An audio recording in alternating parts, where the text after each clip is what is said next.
Okay, so I added a valve here.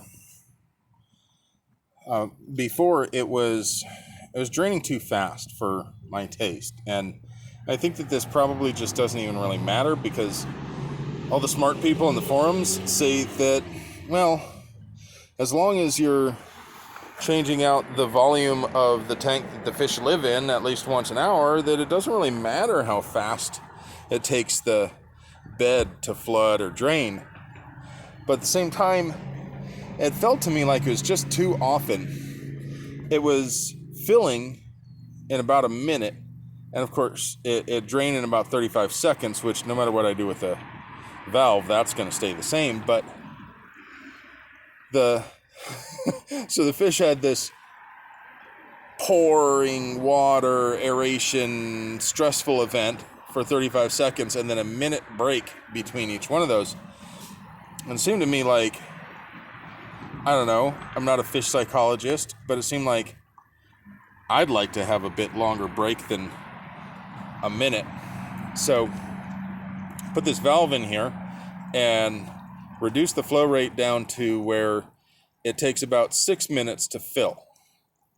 Still takes 35 seconds to drain because unless I change the height of or the diameter of the standpipe here, that's going to be pretty much a constant. When it hits the top of that, it's going to take 35 seconds to drain. But this is a little bit more sedate pace, and I think it just seems more pleasant to me. And whether or not that's good for the plants or the fish, I don't know. But it's more pleasant for me, and that's what matters, isn't it? And if you didn't see the other day, I added some tilapia. I have this 2x4 in here because plastic deforms, well, plastically, not elastically.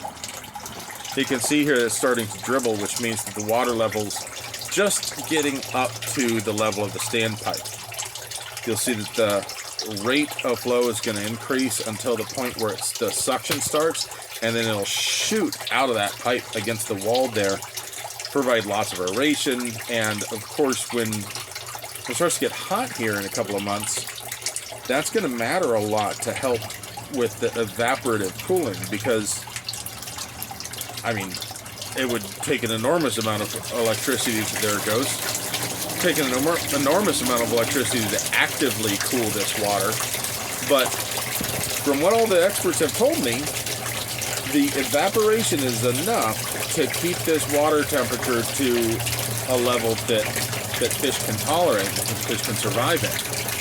Of course, tilapia are more tolerant of higher temperatures than pretty much any other fish so far as I know. And the blue tilapia are supposed to be some of the better ones, a little hardier. You can see there that it's about to stop. It'll go in a couple little gusts like that, like an old man trying to finish peeing. And when you hear that burp, it's done.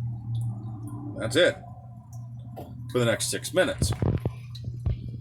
I don't know how well you can see it here, but we've got these little slots that I cut in the side of this pipe because the pipe is just a sheath. The hose runs up from the pump up to here where it goes through the valve and then fills the end of that is just buried in gravel. It fills the grow bed here.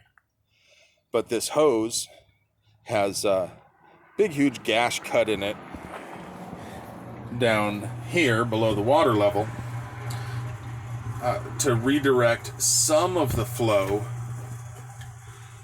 back through here. So some of the flow goes up into the grow bed, some of the flow goes through these little vents and helps water keep circulating inside of the tank here.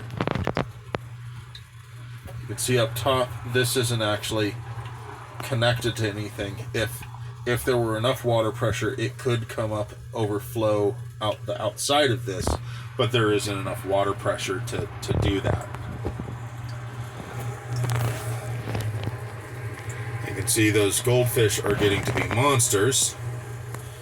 It's probably pretty hard for you to even see the tilapia because This phone just won't focus past the surface of the water, no matter how close I get. I'm going to drop this phone into the water to try to get it to focus, and it's not doing it. It doesn't want to. There you go. Right there in the middle, there's one of the little tilapia, that little fuzzy blur there. Yeah, that's where it's sitting right now. Pretty soon there'll be food. I think I got this pretty dialed in.